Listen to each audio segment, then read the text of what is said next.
Bekalan makanan start daripada besok akan diperketatkan. Tadi saya nak datang, sebenarnya saya bercuti hari ni. Tadi masa saya nak datang terpaksa saya mengedah Roblox. Sebab kata Datuk Sabri nampak macam kosong, tapi bila buat Roblox kumpul-kumpul ramai. Jadi orang Malaysia ni sangat-sangat degil. Buat masa ni dah 24 kematian. Dan 2031 kes. 2031 kes. Johor berada di tempat ketiga teratas. Kalau tengok dalam map tu, Johor Bahru adalah black area. Zon merah. Sepatutnya semua tak boleh keluar. Tetapi saya faham masing-masing akan impact dalam gaji. Especially orang baru, tak ada annual leave. Tetapi saya sarankan kalau boleh, fikir orang-orang yang kat rumah. Bila keluar ni awak terdedah. Because of kita tak tahu kalau balik nanti awak pergi dekat farm station, awak pergi dekat kedai runcit, siapa yang berada di kedai runcit sebelum awak pun, we never know whether diorang ada COVID-19 ataupun tidak. So basically sebab tu saya kata kalau perlu hari ni awak siapkan barang-barang keperluan besok, movement. Jangan keluar daripada rumah. Besok Sabtu Ahad. Kalau tak ada keperluan bekerja, tak perlu bekerja. Kenapa? Kerajaan faham. Hari ni insyaAllah akan ada pakej rangsangan ekonomi.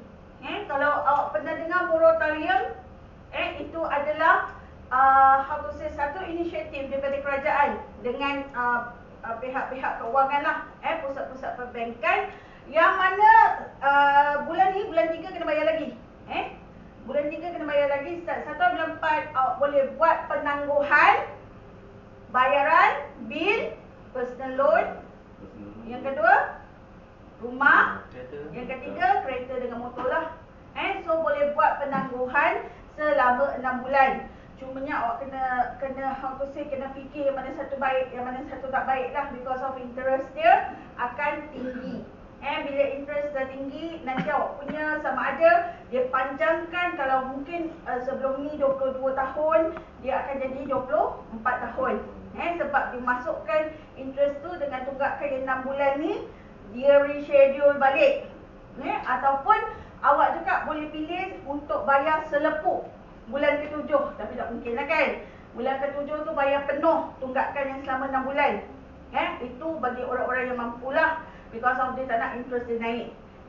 Yang ketiga adalah dia naikkan bayar. Okey, yang lagi satu adalah bulan ke-7 nanti dia minta bank untuk masukkan interest, masukkan interest, kira interest, lepas tu dia punya bayaran bulanan akan jadi lebih tinggi.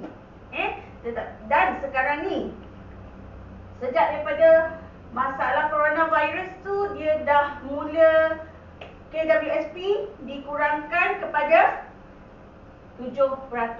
Sebelum ni 11% kan. Sekarang ni 7%. Sebab apa? Sebab dia nak awak semua pegang duit poket yang lebih. Sementara masing-masing ni tak bekerja. Bukan tak bekerja lah, kurang kerja Kita masih menasib balik because of kita ada kerja. Company tak adalah orang kata nak buang ke whatever. Mungkin dia akan suruh cuti sekejap lah secara berdiri whatever, kita tak tahu. Tapi at least kita masih ada kerja. Saya yang dalam group HR group luar-luar lah, syarikat-syarikat lain rasa macam ada nangis because of ada yang dah di retrench, ada yang dah di downsize. Maksudnya masing-masing dah kehilangan pekerjaan, especially elektronik lah. Bila Wuhan kena, because of elektronik dia punya all the material tu, raw material tu dibekalkan oleh China. So until now, bayangkan daripada bulan 12, sekarang ni dah lebih kurang 4 bulan tak ada bahan mentah. So untuk apa dia simpan lagi pekerja kita? So basically we still foresee that pengangkutan awam ni still significant. Cuma kita terpaksa akur dengan kehendak kerajaan because of tak boleh nak cross border, sebab tu kita semua tak boleh bekerja. Kalau MCO tu dah berakhir, insya-Allah kita doakan tak panjang lagi so kita akan kerja seperti biasa lah. Sekarang ni tak ada permintaan because of orang-orang dah takut nak keluar. Kalau dulu human touch, sekarang ni ada sesiapa terbersin, ada siapa-siapa terbatuk. Kalau awak rumah pangsa, awak naik lift, naik tangga pegang railing, orang yang berjangkit tu boleh jadi punca awak semua terjangkit. Sebab tu kalau dulu dia kata tak payah pakai face mask, orang yang sakit saja. Tapi sekarang because of dia dah spread, dia dah merebak, sebab tu kita pun kena pakai atas sebab kita tak nak dijangkiti dekat udara yang dekat sekeliling kita lah. So kena faham, jaga keluarga, jaga diri dengan sebaik-baik mungkin. Awak datang kerja, awak tak ada protection, awak balik rumah, awak jangkitkan anak-anak awak, itu adalah satu kesilapan yang sangat-sangat besar. Because awak nak dibandingkan dengan kerja, dengan gaji, keluarga awak lebih utama. Tapi company still lagi faham. Dia boleh, how to say, all boleh datang sini dengan syarat kena protect yourself, kena jaga diri.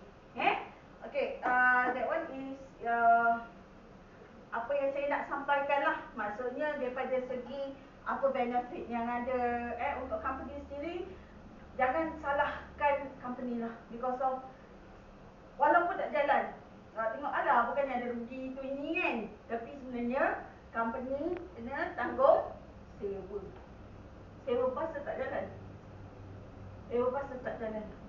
insurans tetap jalan. So basically kalau kita nak fikir kita punya kerugian tu, company, how to say, dia tanggung masa Wuhan lagi, masa orang dah public dah mula kurang nak menggunakan pengangkutan awam ni, dah beratus ribu, dekat 1 juta. So ni dah sebulan, boleh bayangkan berapa juta tak kita hilang.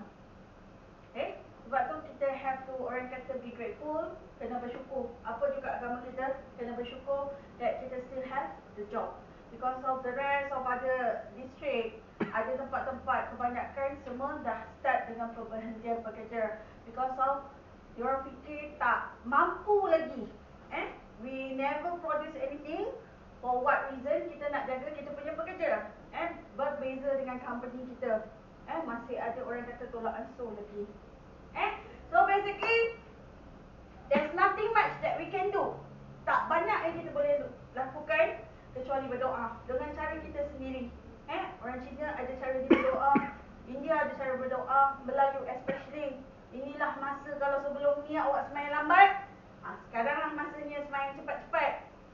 Kalau dulu semayang ngongak-ngongak, sekaranglah masanya sampai waktu je semayang. Especially semayang 5 waktu, jangan tinggal. Ni sebab sebelum ni sebenarnya Allah dah angkat kita punya doa. Sebelumnya awak jadi pemandu bas kan, kata susahnya nak semayang, betul? Terkejar-kejar trip sampai tinggalkan semayang. Sekarang Allah bagi tak doa awak, Allah makbul tak doa awak hari Jumaat ni kan? Saya bercerita. Inilah masanya awak bilas balik. Kalau sebelum ni kurang nak tersemayang, sekarang ni kena semayang lah. Kalau sebelum ni kurang bersama keluarga, sekarang inilah masa awak bersama keluarga. Spend dengan cara yang terbaik. Boleh faham? Okey, apa lagi awak yang tahu? Kalau satu, kalau macam tempoh macam ni, okey, kita deliver makan, kita dapat gaji basic. Tapi kalau kita okay, macam saya tu Sabtu Ahad, kalau kita cuti, kita punya leave sini tak ada. Adakah gaji penuh? Sebenarnya tak ada. Tak ada. Tak ada. Win-win situation lah, because of bila kita tak datang kerja, company nak bayar apa? Because of kalau awak datang kerja pun, awak tak ada datang ke income, company bayar kan. Lagi pula bila awak tak datang kerja, tak ada income, lagi company tak akan bayar lah. It is not because of company tak nak. Sebelum ni kita berlebih kurang. Sebelum ni kita berlebih kurang. Macam sekarang ni pun saya berlebih kurang sebenarnya. Kalau ikutkan kelas adalah 1 hari. Tapi sekarang ni memandangkan kita nak social distance, kita tak nak awak semua terlibat dengan potensi untuk jangkitan yang lebih teruk ni. Maknanya Sebab macam tu bergaul dekat luar, kurangkan bergaul kat luar, dia orang suruh panggil balik cepat. 2-3 jam kita dah lepaskan janji, awak semua isi attendance. Kita nak masukkan awak dalam tempat yang terkurung ni pun satu hal juga. Bukan awak je, saya ni ada 5 orang adik, kanak lah kan, kira adik bungsu lah, dekat rumah. Tak nak ngaku ada 5 orang anak kat rumah. Saya cuti pun saya terpaksa kerja because of jangan ketawa. Dia kadang-kadang dia tak sedar diri, kan? Untuk memastikan yang memastikan yang awak-awak semua ni dapat yang cukup lah. Saya bagi tahu awak, okey, tadi saya pergi ke, kalau saya pergi ke Pasir Gudang, farmasi semua habis stok. Jadi kalau siapa-siapa yang memerlukan handler, tadi dekat Taman Century ada jual lah handler tu. So basically harganya pun sangat-sangat berpatutan. Dan awak-awak semua digalakkan untuk makan vitamin C, untuk immunisation, antibody melawan penyakit. Tak kisahlah yang berapa pun, kalau mampu beli yang mahal sikit lah. Sebab saya beli tadi dekat 100 tapi makan 1 kali sehari. Farmasi buka kapan? Farmasi buka pukul 7 pagi dah buka. Oh. Kedai runcit 7 hingga 7. Betul. Awak punya supervisor tak bagi apa-apa Tak ada. Sebenarnya ada daripada MPPG, ada daripada MDJB, pukul berapa beroperasi. Awak semua kena tahu benda tu. Ingat, yang keluar tu adalah ketua keluarga saja. Jangan pula jiran sebelah janda, dia kata dia tak ada ketua keluarga, awak pinjamkan diri awak. Ada satu kes tu, dia punya suami dah 5 hari tak balik selepas dipinjamkan kepada janda tu. Tak boleh pun. Macam dia kan. Dan tadilah pula dia nak belagak baik. Itu kan? kira macam isu juga tu, tak sedar diri juga. Macam dah pernah buat. Tak lah. Okay. buat Sekarang ni masanya awak semua berfikiran positif. Ingat, rezeki tu Tuhan yang turunkan, Allah yang turunkan. So dia ada sebab untuk buat macam tu. Sebab kita ni sekarang ni sibuk dengan apa tu, nak cari rezeki lah, itulah ini, sampai kita lupa nak semayang, nak beribadat. So basically sekarang Allah bagi kita peluang untuk buat semua yang kita dah tinggalkan. Tetapi bila MCO lebih panjang lagi. So kita tak tahu apa yang berlaku. MCO start daripada besok akan lebih ketat lagi. Kita tak akan tahu sama ada kita akan dibenarkan ke tidak untuk datang ke kerja. Sebenarnya bila kita dikatakan essential services, orang yang layak datang adalah orang-orang yang kena bawa bas. For the rest, dia kata duduk dekat rumah. Jadi kalau siapa-siapa lepas, datanglah. Kalau siapa-siapa tak lepas, baik, balik semula. Jadi saya boleh nampak awak punya pendapatan akan terjejas. So, be ready mental and physically. Boleh faham tak? Kena bersedia dari segi physical dan mental. Kenapa? Sebabnya bila awak punya pendapatan terjejas, moratorium tu start daripada bulan depan, akan ada perbelanjaan asas awak, perbelanjaan yang awak kena beri keutamaan. Mana-mana yang perlu awak buatlah. Mana-mana yang tak perlu buat sementara waktu. Kalau dulu asyik nak makan KFC dengan McDonald kan, sekarang ni sila sediakan. Masa terkena pula. Jangan kata awak, saya pun sama. Sekarang sediakan. Saya didik anak saya. Saya didik keluarga saya sekarang ni, at least kat rumah kena ada Maggi, Ya, betul.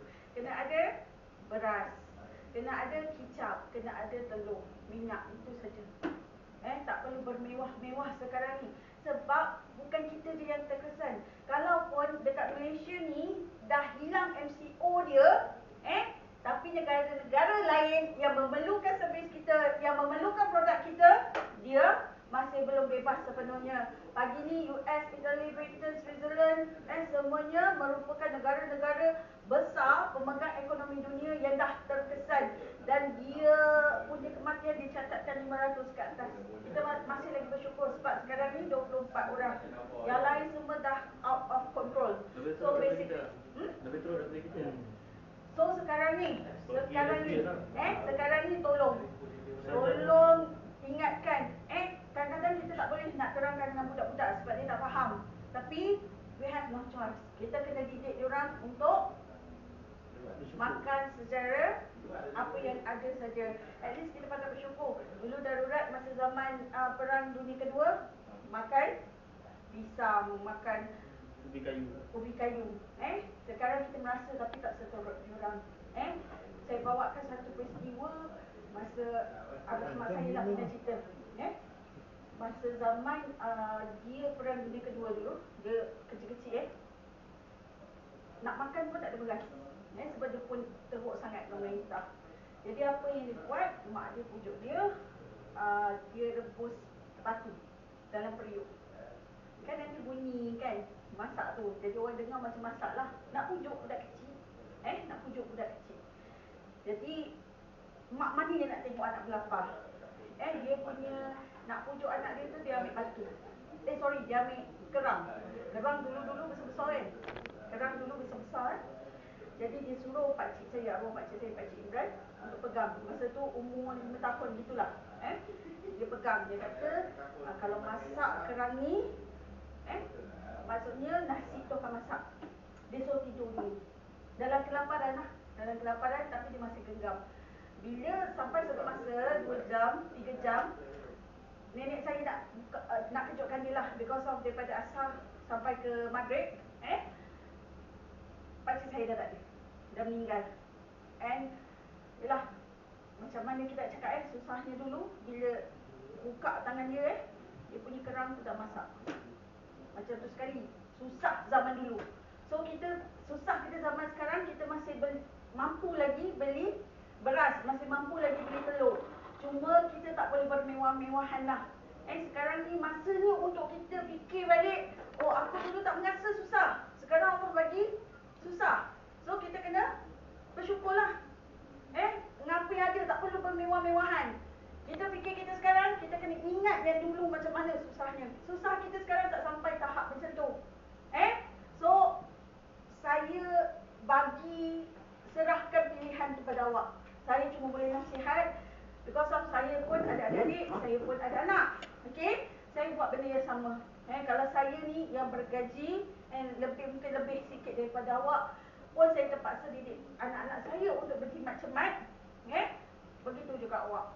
Lagi satu saya pesan, mana-mana yang ada mak, mana-mana yang ada ayah, kita tak boleh balik. Betul?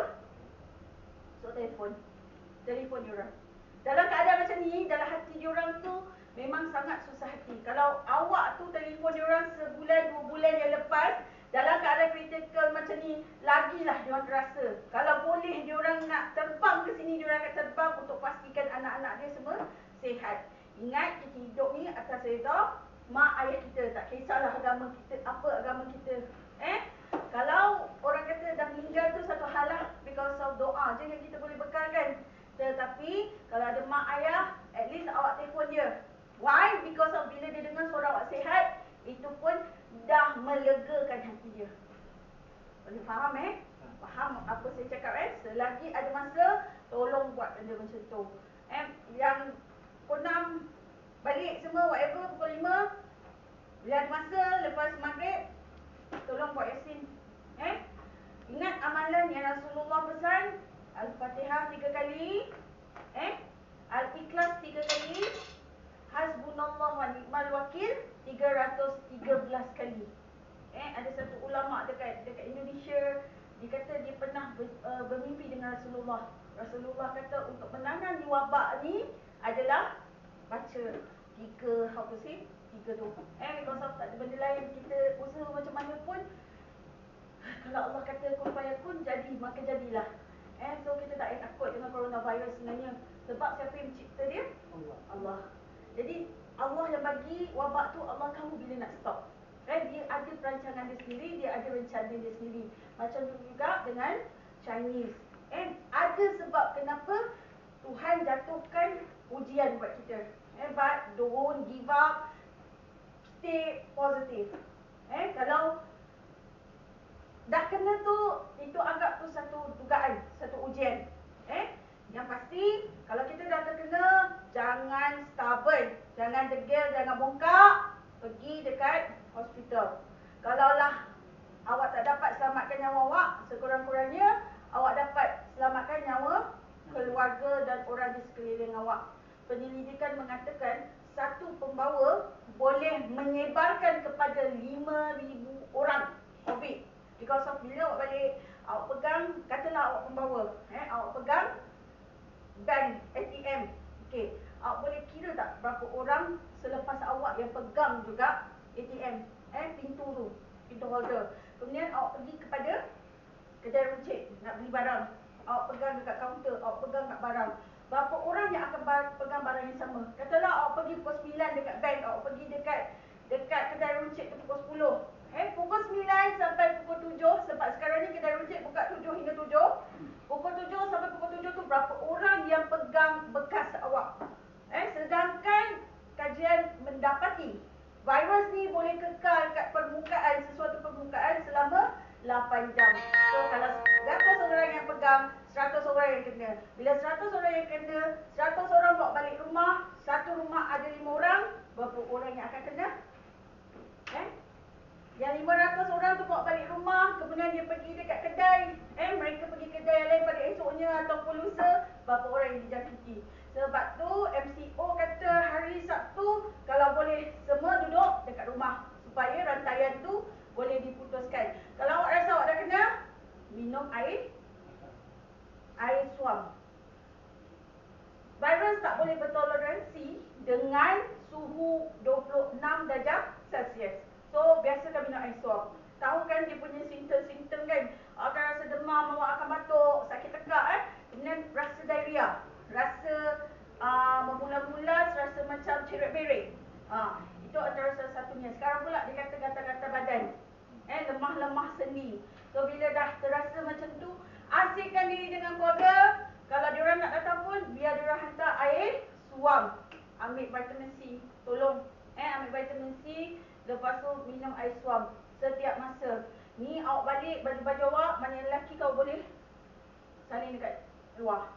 Salin dekat luar. Ataupun balik, kalau boleh jangan masuk dalam lah.